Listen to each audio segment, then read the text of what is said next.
Have you gone to see Alexius yet? He's in the cells. Not yet, no. I saw him before they locked him up. He looked despondent, broken. Not the man I remember, nor the one I want to. I suppose the Inquisition will judge him eventually. I wonder if there's any chance they'll show him mercy. He hardly deserves it, but for Felix's sake. I can't help hoping there's something left of the man I once knew. So, I assume you're Talvashoth or something like. Why would you assume that? If you weren't, you would have split my skull open at our first meeting before I said a word. Centuries of warfare with the Qunari do lead to this state of affairs. You've encountered Qunari before. Qunari raids are rather old hat for anyone from the Eastern Imperium, although the attacks aren't quite the rampaging wars of ages past. Now we're like two angry dowagers who only remember to spit at each other when they pass on the street. Did you meet any Qunari personally? None who weren't rushing towards me with a sword. I was too busy running in the other direction to say hello. I've met some Talvashoth in my time, however. Mercenaries and a few merchants. They're not the same as Qunari. Might easily be a different people altogether.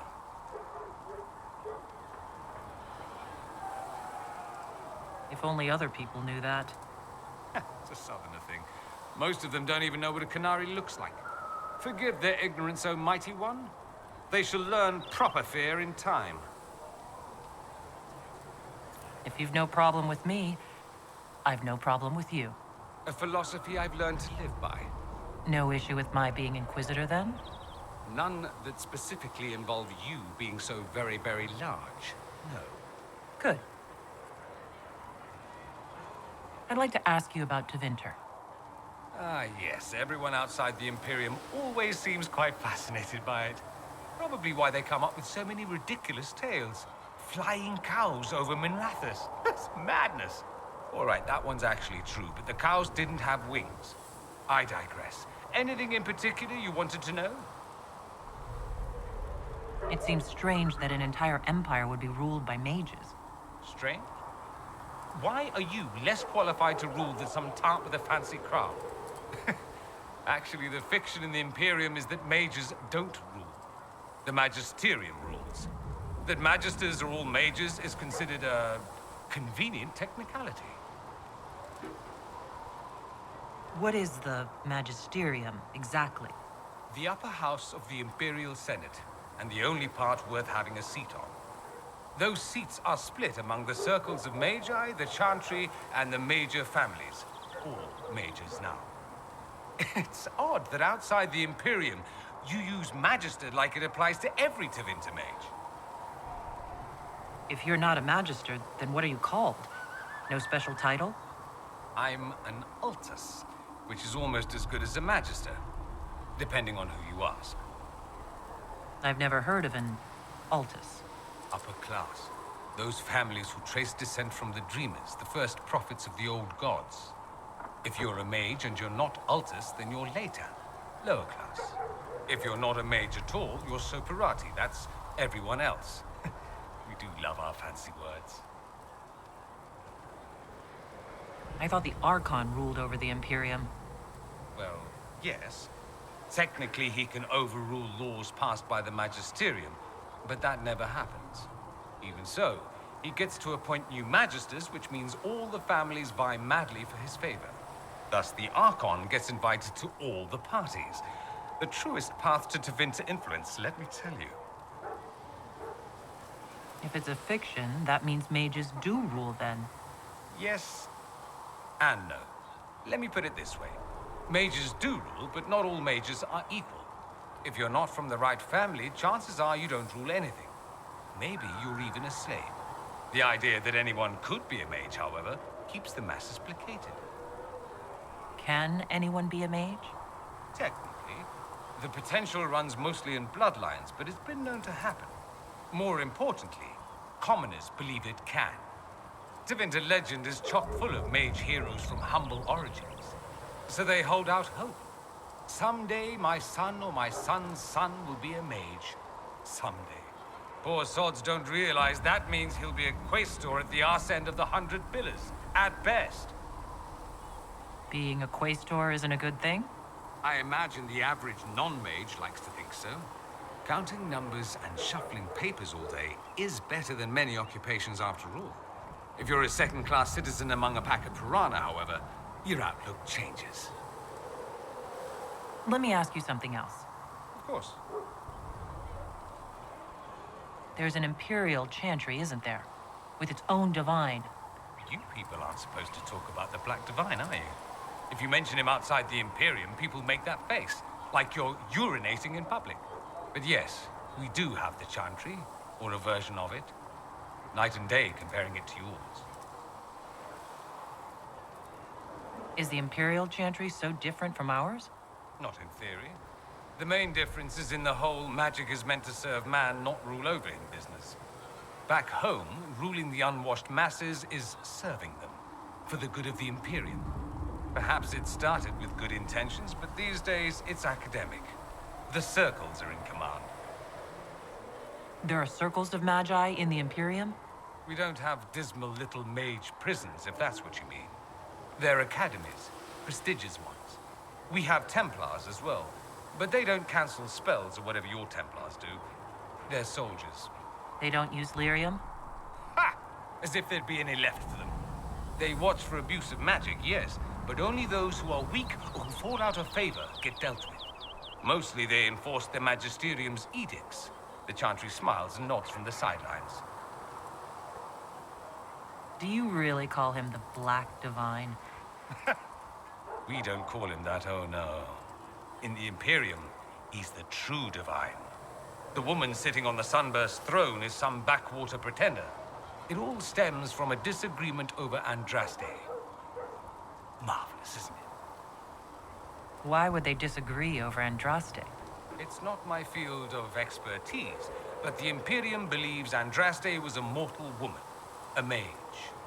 Down south, they say, no, she's the bride of the Maker, ascended to his side, divine provenance, a blah, blah, blah. We feel better believing Andraste was one of us. Makes executing her less damning, you see. So we elected a man as divine, the South declared war, and we've been feuding cousins ever since. So, the Imperial Divine is always a man? All the better to distinguish him from that other one, yes. Don't think there aren't a number of female magisters who bristle at that. Why can't they be divine after all? Same reason you never see a man on the Sunburst throne. Because that's how it's always been done. Excellent reasoning.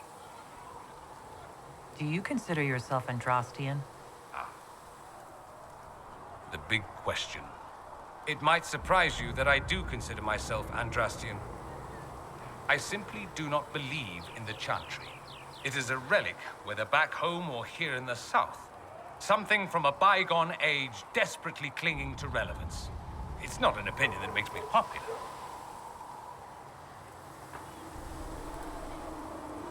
I disagree. I don't think the Chantry is irrelevant. Not to most, no. Perhaps just to me. I'll say this. I may not believe in the Chantry, but I believe in you. In me? That the Maker sent you, whether through Andraste or fate. Cassandra is not wrong. You are what we needed most at the moment we needed it. That's what they will say in ages to come. You don't seem like the religious sort, to be honest. If you define religious as sitting in a chantry and listening to a blithering hen tell you how to live, then no. If you define it as believing in the possibility that something larger than yourself exists, then yes, by all means. The world is bigger than I am, even bigger than you. It laughs at all the things we think we know. The Maker doesn't need me to believe, but I do. The thought of no one at all watching out for us is too frightening. Let me ask you something else. So many questions. I'm wondering if the Imperium would be a useful ally. I'd think you'd be more concerned whether or not they'd support the Venatorium. They won't. At least, not officially. They'll disavow all knowledge of dangerous cultists. Secretly, many Magisters will rejoice at the idea. And if the South falls to chaos in the meantime, all the better.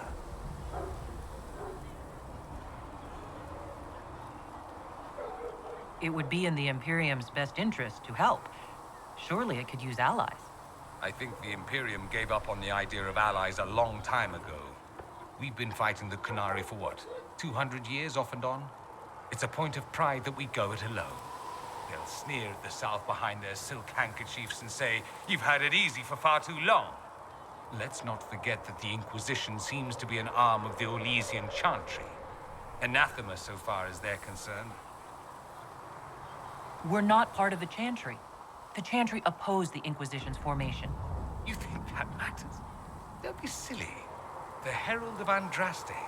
Your very title smacks of the Southern Chantry. You may as well be a heathen. I think they're far more frightened what you'll do if you succeed. Just how often is blood magic used there? Oh, not at all. Not at all? That's what any Magister would tell you. They'd be convincingly offended by the notion, too. Of course, what people call blood magic here, and what we consider blood magic, are two different things. What's considered actual blood magic in Tevinter? Blood magic isn't inherently dangerous. Using your own blood or that of a willing participant, what's the harm? The problem is that what's permitted only gets you so much power. And what if you need more? You always need more. That's where we get into sacrifices and demon summoning. None of that is done. Not officially. Behind closed doors, it's a different story.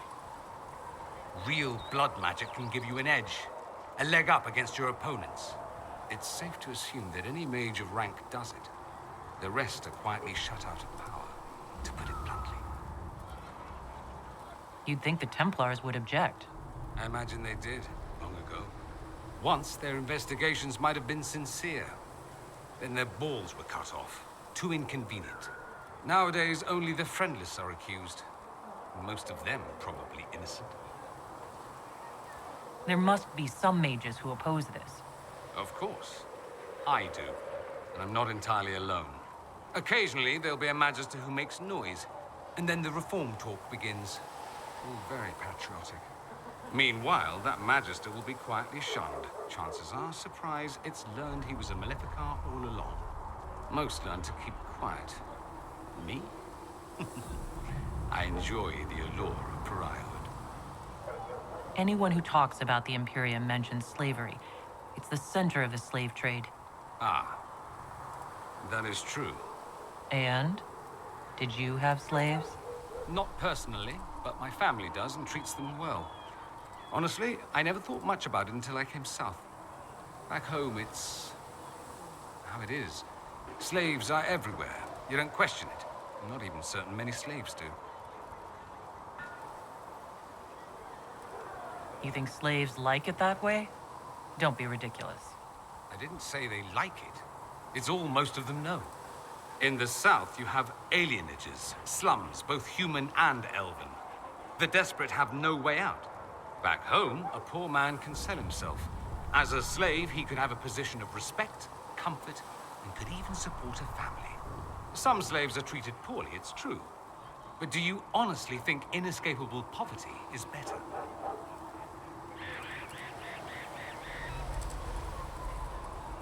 Is that what you call it? Treated poorly?